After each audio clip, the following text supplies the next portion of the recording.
let's talk about your music. Cheap Ass Weave. Now that song is so catchy. It's really, and the video is so clever. Tell me, how did that come about? It was just, somebody just said me like, oh, this would be a good idea if you remixed it. And it's just like, I'm going to just do something funny. Like, just do something funny. I don't want to put out all my hardcore music out. I just want, like, people that already know that I'm funny. Like, let me just put, like, a fun track. Like, nothing serious. Like, let's just see how this goes. Because this music thing to me is new. So I don't really know how things work and everything. So I'm like, let me just keep it a little safe. And coming soon, we finna get it popping. Now, when did you decide to start your music career? You know, ever since I was young, I was always into music. But, you know, I always feel like there's millions of people that are trying to get in the music industry and everything. What out of anybody is going to be me? Like, I'm a person that like don't like to take a lot of chances. I like to be safe. But my manager said, like, listen, if you take it serious, like you take making money serious, like working serious, then you're going to go somewhere. You just gotta be serious and stop having like stop being so down. Like, I don't really I be so negative. Yeah. Like, stop being negative. So do you write your own material? Yes. Really? So I take my fucking long ass 2 days. It takes you so what's the process of writing a song like? You know, I gotta like listen and listen and listen and listen and listen to the beat, listen to the beat, listen to the beat. Focus there, focus. This is why I had to like practically stop dancing, because like you have to be dedicated. Like, you really have to be dedicated. Sometimes I don't even feel like it's too much, but I be focused and I write it. So Cheap Ass Weave is your pet peeve? It's not like it's a pet peeve, like it's like, oh my God. But it's just like, I'm really trying to advise girls, like, yo, we really could tell when your shit looks bad. Like, people really talk shit about bitches that have fucked up ass weave. I'm just trying to help the world. You know what I'm saying? So how do you help the world with how does that change someone's life? I mean, you could be rocking a weave, right? That is mad cheap, and everybody's violating you because your shit is cheap. Now, if you get something that's going to be a little bit more expensive, because when you do buy one that's more expensive, it even lasts longer. Like, you think you're spending more money, but you really, like, spending money for quality. Like, what is the point of buying something that's going to last for 4 or 5 days when you could buy something that it was a little bit more money, but it's going to last you for, like, 2 months? So would you prefer, like, weave or wig? Whatever floats your boat. Like, what does Cardi B wear? I wear both. Fuck this. You also wear braids. I like your braid in that episode. Like, what made you come up with that style? Oh, no, I always wore braids. That's my favorite thing to wear, braids. Braids. Ever since I was in high school, I always did braids.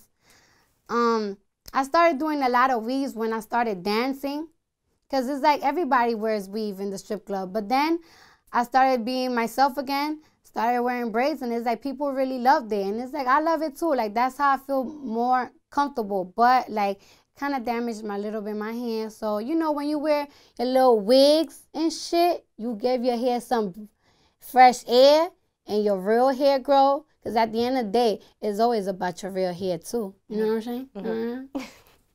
Because guys, you know what's so crazy? Your weave could be oh so popping, but a nigga always want to, eventually a nigga always want to come to you like, I want to see how your real hair look like. Yeah, that happens all the time. Really? I feel like sometimes it's unfair between men and women. Like, we don't say take off the fitted, let me see your shape up. Yeah. Right? Is that something you would do? I mean, you're going to eventually have to take off your hat. You know what I mean? You won't have to. You're just going to get hot up in here. You know what I mean? Okay. So, I know that you have millions of followers, right? Like, about what? Like, almost 2 million followers, right? Yeah. So, you deal with scrutiny a lot. You have your critics. And a lot of them, from what people say, like, I guess they compare you to Cat Stacks. And recently she brought up something saying that it's unfair that you mentioned about hoeing and try to glorify it, but you've never been a hoe. Like, I don't glorify it. I don't even want to talk about this bitch. I really don't even want to talk about it. Like, she's corny. Like, how did that make you feel though? Like, it seemed like the only reason she got a platform was because of you, and that made me want to laugh. Next question.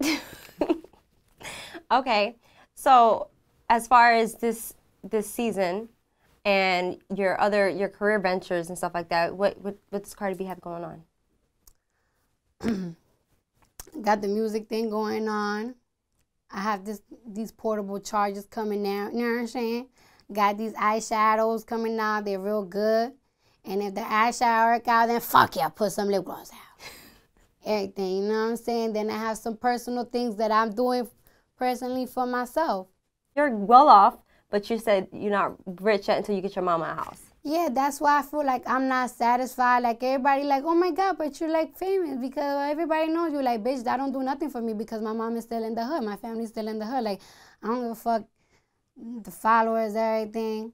It's just, it really don't excite me. It flatters me though. It really makes me cry when people, you know, a lot of people be like, why do these people look up to this bitch? Like, fuck out of here. This is the type of bitch you look up to. I don't feel like people look up to me because, like, the stripper things that I done, or like I just feel like people look up to me because I let them know that, like, you could really be yourself. Like, I got this far for really being myself. I don't think it was because of my body. It's not because of the way I dance. It was just me really being myself. Not perfect, with fucked up ass teeth, big ass nose, and the way I talk is not perfect. I know that shit, but like, regardless, like, be free, birdie. Do you think you're a role model? I mean, some people say I am. If you feel like I am, then thank you. And when people do tell me that, I do be tearing up. It do be hitting like a little nerve in my heart and whatnot. But I don't know. I guess sometimes the criticisms get to me, and I just feel like I ain't shit. So. Do you want to continue doing reality show, or can you say, like, if the opportunity still comes your way, you'll sign back on, or perhaps do your own thing? Shmoney. So if the money's right, you'll continue doing reality shows. Yeah, it has to be more about like the things I go through though. It has to be more about that. Like, every single day, I have like the most emotion. Because you know me, I'm a sensitive ass gangster. So I be going through shit every single day that it just don't show on camera. It don't show. A lot of things that I go through, it don't be because of men. Because you know what I'm saying? Like, men don't really affect me. I treat them like I treat them. But just a lot of things, just where I come from reflects on my attitude, on my feelings. It makes me, a lot of things, people talking, it hits me. Just me taking this risk in music, it just it's scary, because it's like, I work so hard, it would really hurt me if, like, people don't enjoy it, or I'm taking nowhere. Who do you want to collaborate with? Well, there's this artist, right? He ain't all that out there and whatever, but he spit some fire shit that be touching me. They call him Swift on Demand, but whatever.